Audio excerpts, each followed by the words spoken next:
Jai Hind everyone, I am Shruti Jain, Assistant Professor, MCA Department from Ajay Kumar Garg Engineering College, Ghaziabad. The topic that we are going to discuss today is the Internet Architecture, and this topic is covered under the subject Fundamental of Computers and Emerging Technologies, and the subject code is BMC 101. The target students are the MCA first year students, first semester. Before moving on to what Internet architecture is, let's understand what Internet is. The network of networks which help in like anything where the people can communicate with each other. They can create their own networks with the help of the software, hardware and the computer technology, that is the Internet. So, the network of networks bringing together people, information, hardware and software around the world is a part of the Internet. It is the largest network in the world which connects hundreds of thousands of individual networks worldwide. So, the popular term for the Internet is the information highway. Rather than moving through geographical spaces, it moves your ideas and information through cyberspace, the space of electronic movement of ideas and information. So, if we look into today's scenario, Internet is spread all over the world. People can share their views, they can share their posts, photos, videos, they can communicate with the people who are living nearby or who are living outside their country or globally. They can establish any connection all over the world with the help of the Internet. Now, this Internet leads to how, like, it talks about how the people can communicate between among themselves. They can send or receive the email, that is the main use of the Internet. The emails are earlier we used to send the letters or any post through the post office, which took a lot of time to reach to from one place to another. But now with the advent of Internet, we have the email services which through which you can send your message or your any of the file through email to another person and it reaches within few microseconds. Send or receive chat rooms or instant messages. You can also send instant messages. Same time message exchange can happen. Here you are typing the message, as you press send, the other person receives it. He replies to you and you get back their answer within no time. Participate in web forums where there are discussions, help and information that are exchanged with the people of the common interest. So, we have few of the forums where we talk about health issues, where a particular doctor is there and he is answering some of the problems of the people related to a particular disease. Or we have some of the web forums where the people themselves clarify each other's doubt and on a common topic. Then participate in online communities where we have the communities like Facebook, we have MySpace, YouTube, where the people are sharing their content and you are participating in them. Participate in the audio or video conferencing where at the same time video and audio or video communication may take place, like we have nowadays we have the Google Meet, we have the Zoom where we can conference with the people through our voice and through videos as well. So, this has brought a lively interaction between the people who used to talk on phones or just by using their voice messages, but now we can directly communicate with each other through video call or voice call. Now, that was all related to the communication, how those communications happen. Now, the basic protocols or some of the things that are required in order to transfer a file from one place to another is the first thing is you need to have a web browser in order to transfer a file from one place to another. Here, if you are transferring a file that is located onto your system, so you need to have a web browser. Then the FTP, that is a file transfer protocol. It is the most used means of uploading the files on the net, and it is a close second to web browser when you are downloading the files. Telnet or SSH, it allows you to log in remotely onto another computer for which you have an account, and you can execute the command line non-graphical commands. So this also helps you to transfer a file from one system to another. Coming to internet protocols, the first one is the file transfer protocol, as we have just discussed. So it is one of the oldest and probably the most popular protocol to move the files on the internet. Then we have the TCP/IP, where we have the transmission control protocol and the internet protocol, which is a low level communication protocol that holds the internet together. It provides a means for two software programs on different machines on the internet to find each other and transfer the data. It also ensures that each piece of data is transferred in the correct sequence and without any error. The SMTP, the email message protocol, a protocol to allow two users to communicate through email messages over the internet. Telnet, a traditional type style communication protocol for communicating with the text-based information services. Now let's understand the architecture of the internet. So the architecture of the internet is ever changing due to the continuous changes in the technologies as well as the nature of the services provided. Because a lot of people are using the internet, we have the different protocols or the different algorithms that are evolving on the daily basis in order to exchange the information from one place to another, and those all are heterogeneous in nature. It is not that all the system softwares or all the systems are using the same protocol or the same way to transfer the data from one place to another. So the internet has a heterogeneity of or a combination of different types of protocols. So the heterogeneity and the vastness of internet make it difficult to describe every aspect of its architecture. But if we look into the overall architecture, it is described in three levels. The first one is the backbone ISP, Internet Service Provider. Then we have the regional ISP and the clients. So if we look over here, this is the backbone ISP, which is held at the cloud part where all the servers and the data centers are lying. So whatever data you are transferring from one system to another, that is going on to this ISP, which is again a network of networks. Because when you are connected worldwide, you need to have a particular network which is connecting all the places together at one place, and all the data is stored at a particular common data server. Once we have these ISPs which have several routers that are connected to each other from here and all the connections, then each and every point is connected to the regional internet service provider.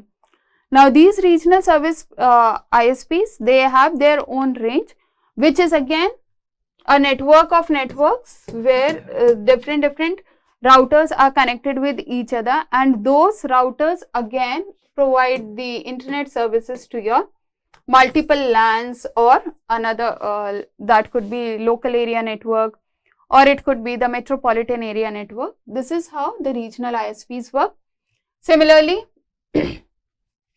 they can even help you to connect your mobile phone with the individual client. So it is not necessary that these regional ISPs are connected only to the LANs and WANs or MANs. Instead, these ISPs are connected to the individual clients as well, because ultimately it is a client who is accessing the data or on the internet. So coming to backbone ISP, backbone ISPs are large international backbone networks. They are equipped with thousands of routers, and they store enormous amount of information in data centers connected through high bandwidth fiber optic links. Everyone needs to connect with the backbone ISP to access the entire internet. If suppose I am in the college and I am accessing only the data that is required to be accessed over the internet in the college, then it might not be a necessity that I have to connect to the backbone ISP. If I am only accessing the data that is lying within the college, I can use that ISP or I can use that network, which will help me to fetch the data from the college website directly. Then we have the ISPs that are characterized as the regional or national ISPs. A regional ISP usually provide internet access to a specific geographical area. It is limited to a certain limit. A national ISP is a business that provides internet access in different cities and towns nationwide. Like if we talk about some of the ISPs, where these are the national ISPs like BSNL, Bharti Broadband Limited, Data Access India Limited, Cyberwave, then Glide, MTNL, HCL Infinite Limited. So these are the national ISPs that we are talking about, where they are covering all the states, all the towns, all the cities together. Then we have some regional ISPs which are local to a certain network, like we have at some places we have Clickin, we have Den, or we have all those local networks which take access from these bigger areas or the backbone ISPs, and they provide the internet services to a limited geographical area. So, other than the internet connection, ISPs may also provide related services like website hosting and development, email hosting, domain name registration, etc. Then we have what are the components of the architecture or the infrastructure. So, the components are, when we are talking about the internet architecture, the first component that we have is a client. The client is a person or a machine that is accessing the data on the internet. That client could be a single device, it could be a computer, it could be a smartphone, it could be a tablet, or it could be a smart TV, which is, so any device, any electronic device which is accessing the data from the internet is a client for the internet architecture. So these are the devices like computers, smartphones or tablets that the user use to access the internet. Server is a storehouse of all the information that the client is requesting for. So servers are the powerful computers that store and manage the resources. Those resources could be the websites, files, etc. Those are accessed by the clients. Then we have the network infrastructure, which include the physical components like cables, routers, switches that facilitate the data transfer between the client and server. Now we have the architecture, we have the layered architecture, where we are talking about, till now we were talking about the internet architecture.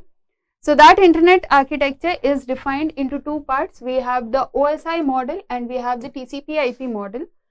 Any data that is to be transferred from one machine to another has to go through either through the OSI model or the TCP/IP model.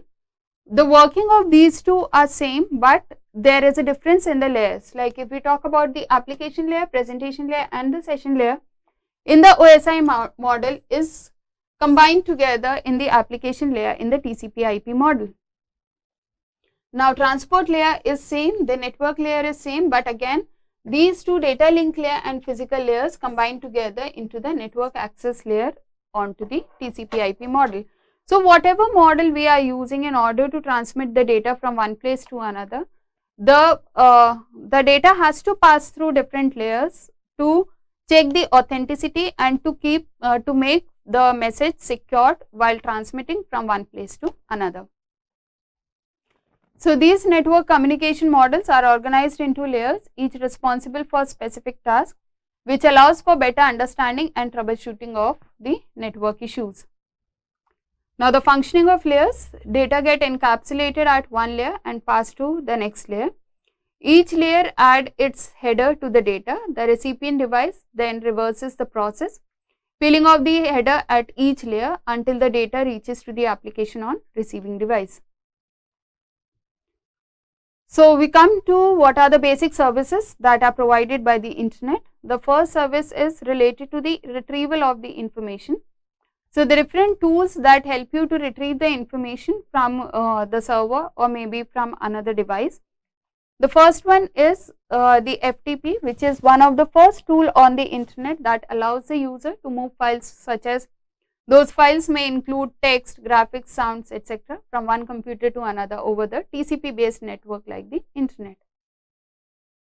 The next tool that we have is Gopher, which is available on the internet, and it is a menu based interface that provides easy access to information that is residing onto the Gopher sites. Some of the communication tools which include the email, telnet and usenet. So, email refers to sending the messages or the files or the images electronically. That was one of the first internet tool, as we all know. Telnet, it is a command that connects the user to remote machine which may be located anywhere on the internet, and the user can then type the commands on the remote machine, for example, to change the directories in search of a certain file. We also have the network which is provided to the user to discuss in the group or a forum. We have Usenet. It is a network that provides user with discussion groups or forums, where here the user posts an article to a chosen news group on the Usenet, where each news group is devoted to a particular topic such as politics, surfing, etc. Then we have the multimedia information tools. In the multimedia information tool, we have the common tool, that is the World Wide Web, which is also known as WWW. It is one of the newest and the most popular hypertext based internet tool. It is a system of interlinked hypertext documents which are accessed via the internet. It enables the users to navigate between the web pages using hyperlinks and multimedia content. Web browsers like Chrome, Firefox, Safari, they all are used to access the web. Now, we have some of the information search tools, like we have the AKGEC. The tools discussed in this section, they help the user to locate information on the net. For example, AKGEC, it is one of the first information search tool which was developed on the internet. It periodically searches anonymous FTP servers that participate in the AKGEC database, and they identifies all the files on those servers. The other tool that we have is Veronica, which is designed specifically to locate all the files on the Gopher sites, and it is listed under other Gopher or the information servers on the Gopher menu. Users who have access to Gopher server and the Veronica server can then access the database. Now, coming to what a search engine is, as we were talking about the information search tools over here. So, the search engine is a software system that is designed to search the information that is stored onto the web server and returns the relevant results to the user. So, like we are using the World Wide Web, we have the Google search engine, or we have the Bing, or we have Yahoo. So, what do we do? We just post our query onto that particular area where the search engine works, and we press enter, and we get a lot of results related to our query.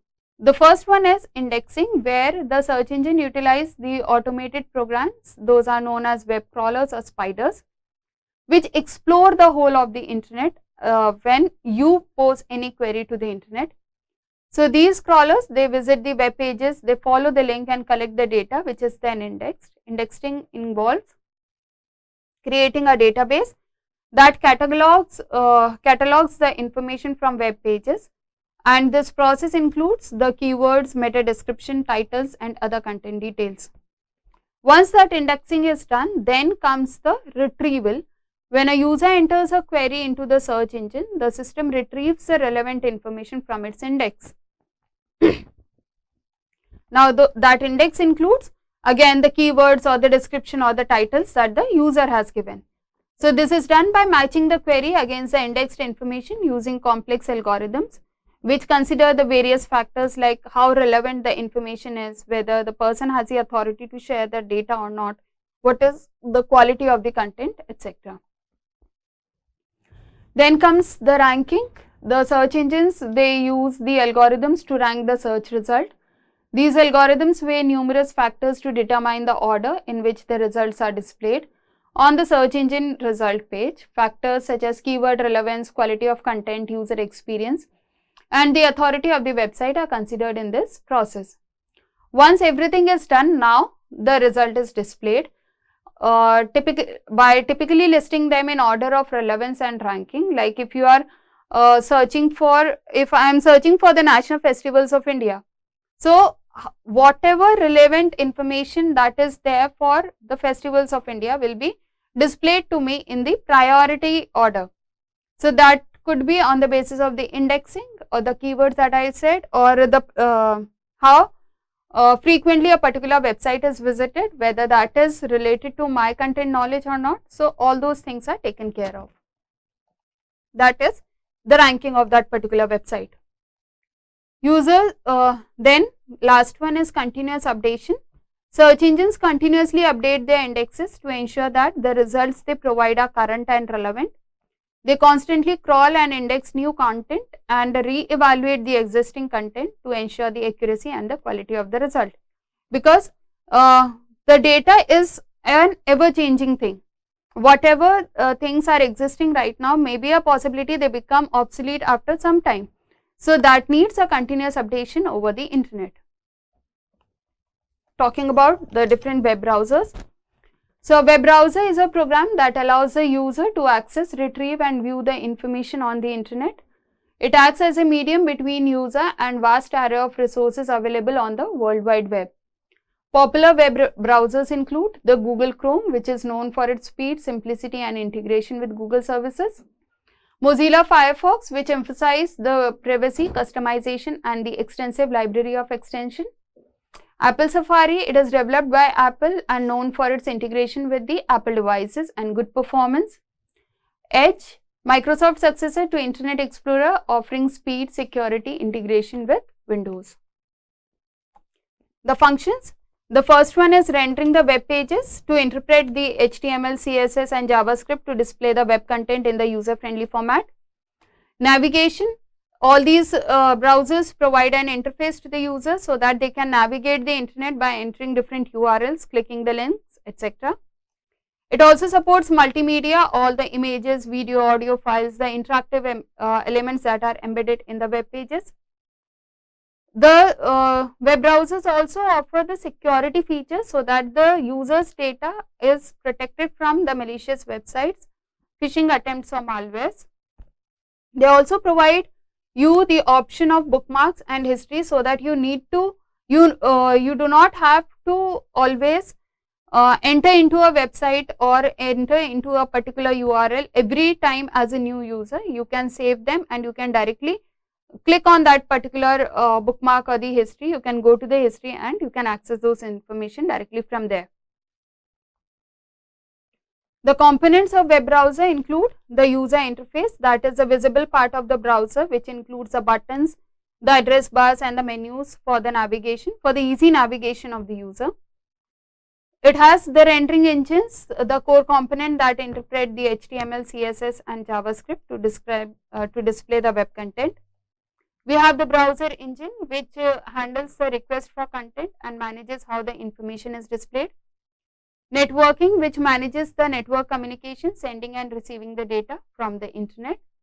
And lastly, we have the browser extensions, which are the additional software that extends to browser functionality, adding features and customization options. So these extensions are not necessary to be installed every time. If you need to have some additional functionalities that are already available to you in your web browser, you can always install those extensions in your browser. So that's all for today.